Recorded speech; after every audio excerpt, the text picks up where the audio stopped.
Hey guys, JC Smith here, headed down to the shop. Today hopefully we're going to get the cab back on the 2012 F550, that 6.8 liter V10 we've been working on. Hopefully we can get the cab set back on because the engine's all back together. Missing a power steering hose. I didn't realize that the one was damaged, but just pulling it here into the shop now, and we'll bring you along for this. It's hopefully it shouldn't be too difficult. We should be able to get this on here pretty easy. Shouldn't take us very long at all. Just pulled in the shop here, and we'll see what we got going on here. So give me just a second here, and we'll take you over and we'll take a look at the shop and show you what it looks like. So hang on, be right with us here.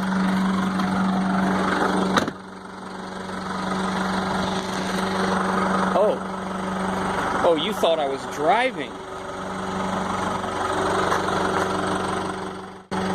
Oh, I'm sorry. You guys must have thought I was driving that cab coming down here. We brought it down. Brandon drove it down with me in the cab. I guess because we're dorks. That's just how it works. But anyways, we're going to get this thing ready to set in place. We're going to do something different here. I usually always run the gradall, and Brandon usually directs, but we're going to do a little bit different today. We'll see how well we can do this way. He hasn't done this before, so it might take a time or two to get him squared up and all that kind of stuff. He's only as good as the guy directed him, so we'll see how it goes.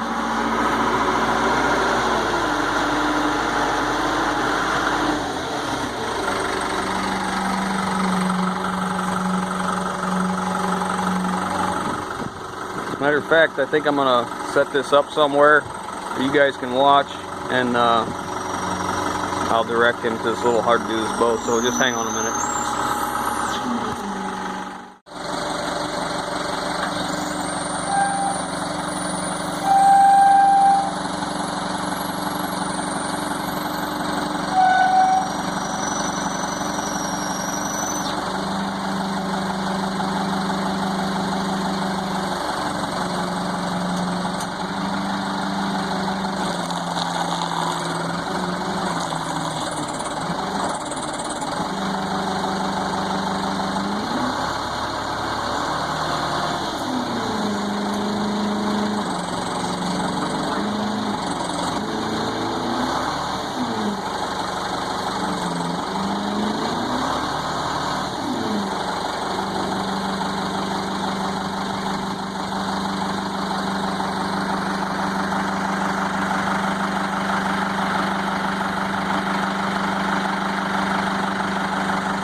Alright, so the cab's on and we're starting to hook the stuff up. The old battery box, that's what I'm trying to say. The bottom was out of it, so we got another one off a parts truck, thank God, because it's pretty expensive. But this will give you an idea how dirty this was. I got this truck out of Texas, and it was used in Oklahoma. It's that Oklahoma red clay right there. We'll have to pressure wash it real good.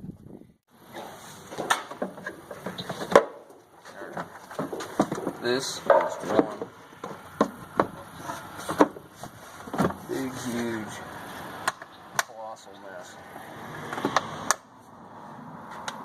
That part's pretty easy. That's pretty easy. It's all the crap that goes with it that ain't so easy.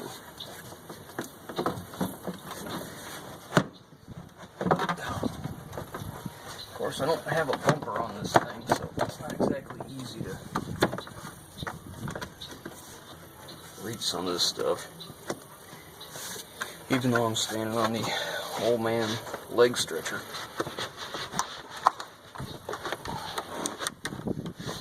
Yeah, screwdriver in.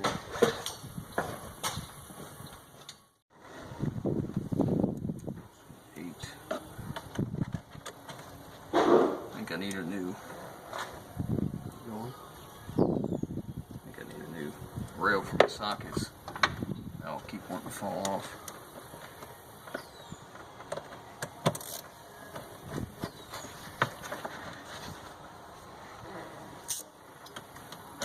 So on my list of parts we need, I'm going to have to get a new fan shroud, because somewhere along the lines, there's a little clip in here. This is supposed to slide into. Of course it's broke. It was like this when we got it. Tab with a little body clip goes in here to hold that in place. It's broke. So just have to order another one. You know, just more money. Of course, all these trucks laying around, you think you have one of those. Nope, afraid not. Alright, now we'll get on that battery box over there. Guess we'll do a little wire repair.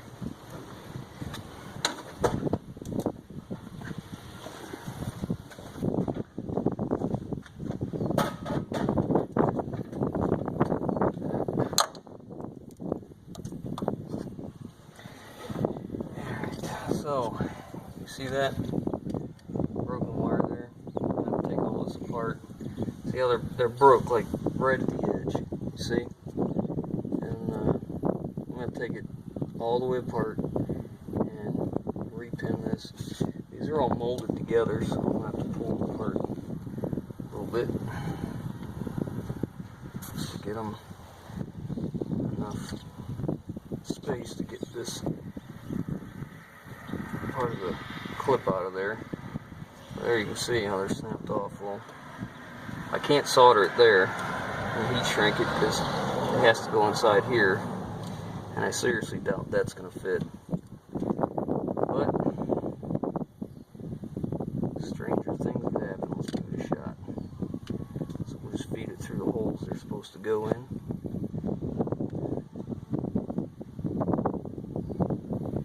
Like so.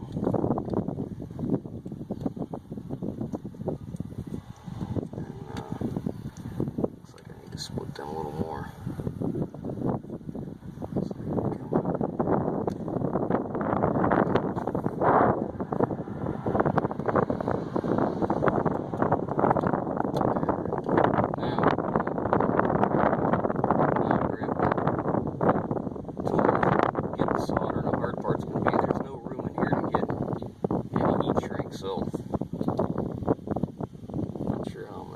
That. I probably should just repin it.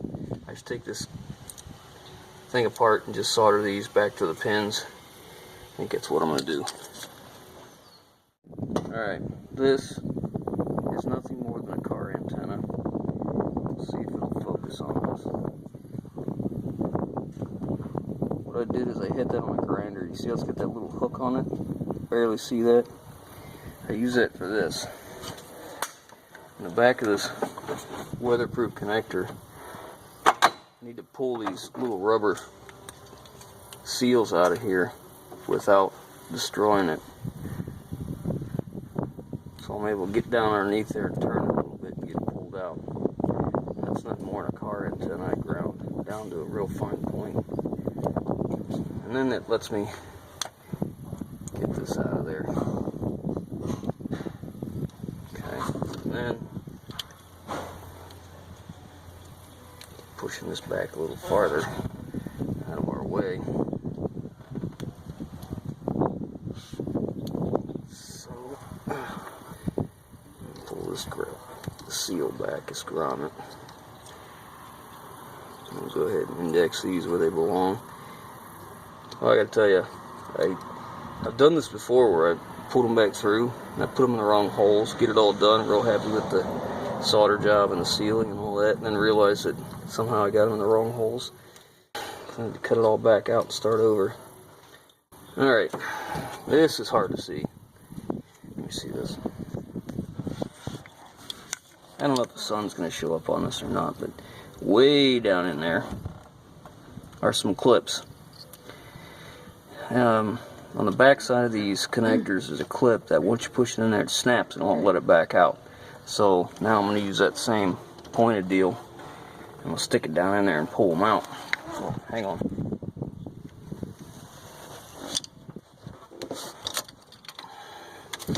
That's kind of the plan. Tentatively speaking, I just have to find out which side it needs to go on.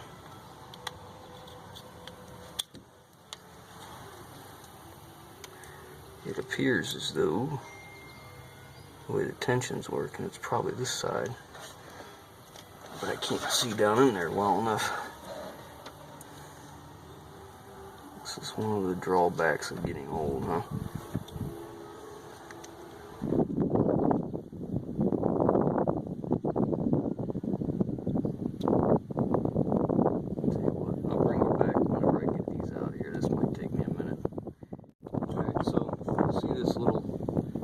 Plastic piece, you gotta take that out. It had two clips holding it on the inside, so that has to come out first, and then I should be able to release. Sometimes you need, more than one of them things,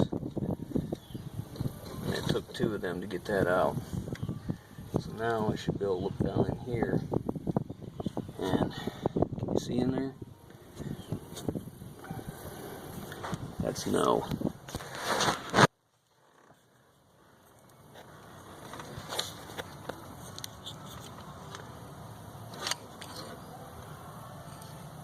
Alright, you can see down in there, if it'll focus,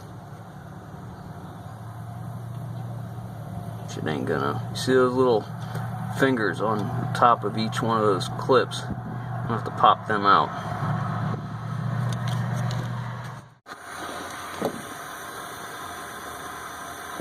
Turn that flame down.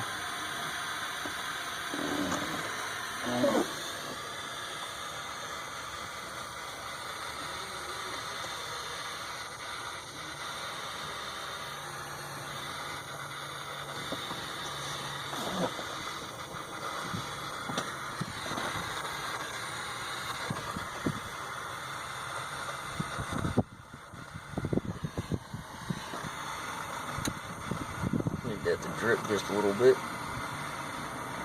There we go.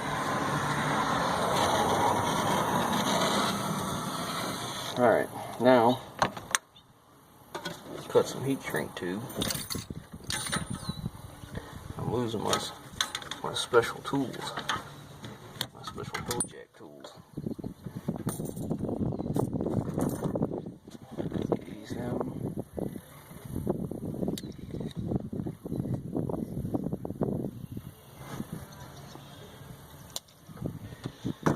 Alright, now slide these over here.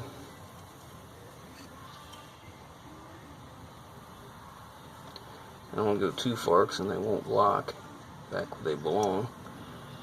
Try and put them right at the edges. That one moved.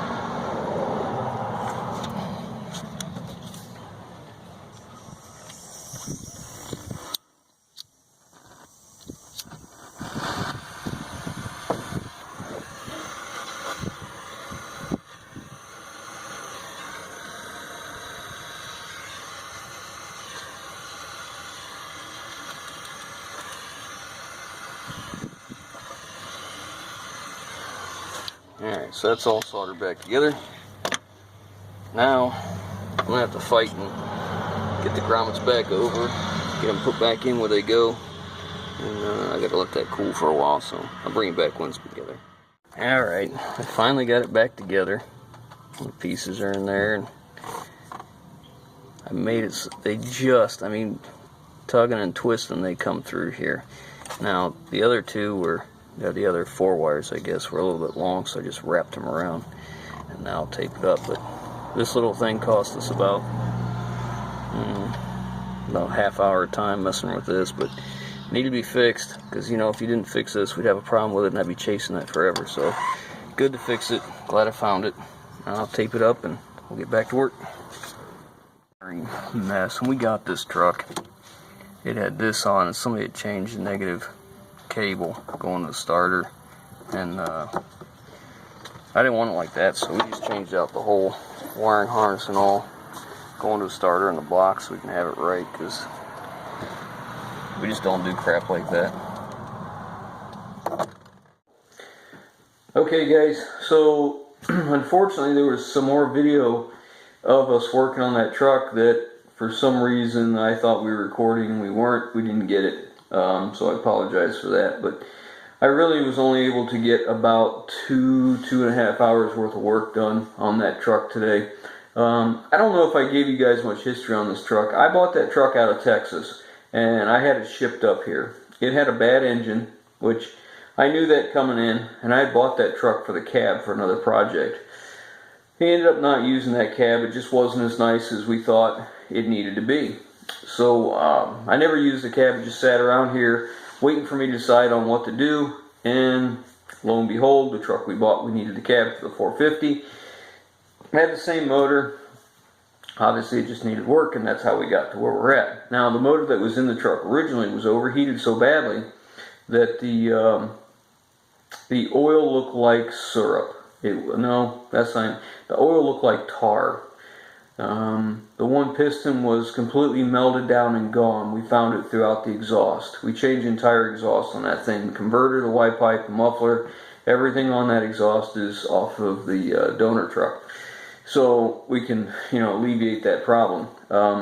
So we've never heard the truck originally run, so we have no idea if the ECM is good. We have no idea if they, because a lot of times what will happen is we bought that from a fleet seller, and at the time I think we bought 3 others, and a lot of times what they'll do is they'll need parts for one of their trucks, so one that doesn't run, they'll go pilfer parts off, peel off what they need, put the old parts back in, and we get them. And you know, sometimes you spend a little time chasing your tail and trying to figure out what's going on.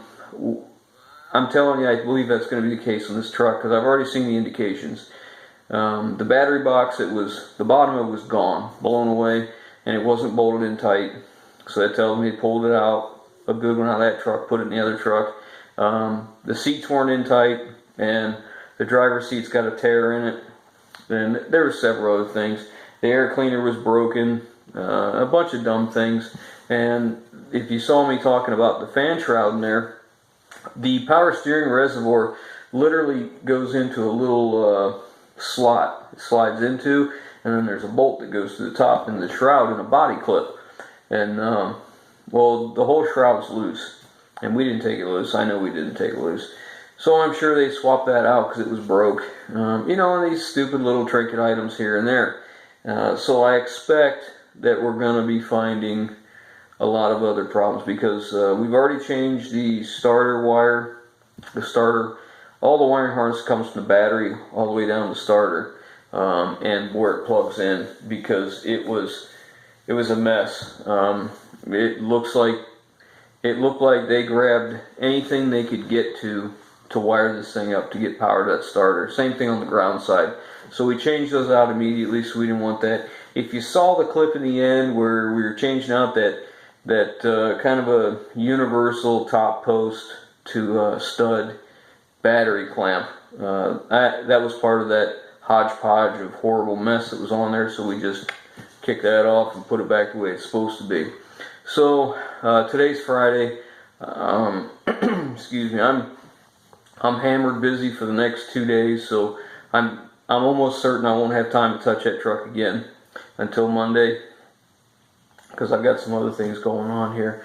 And anyhow, I just want to give you a little background on there, because we missed part of the things that I was going to tell you about the truck. But anyways, I'm going to leave you with that. Like I always say, if you like what we're doing, give us these thumbs up. We appreciate it. Leave your comments below. I respond. I always do. I really enjoy the comments. And if you haven't already, hit that subscribe button. Hit the little notice down there so you can get new videos. The notice there that we posted.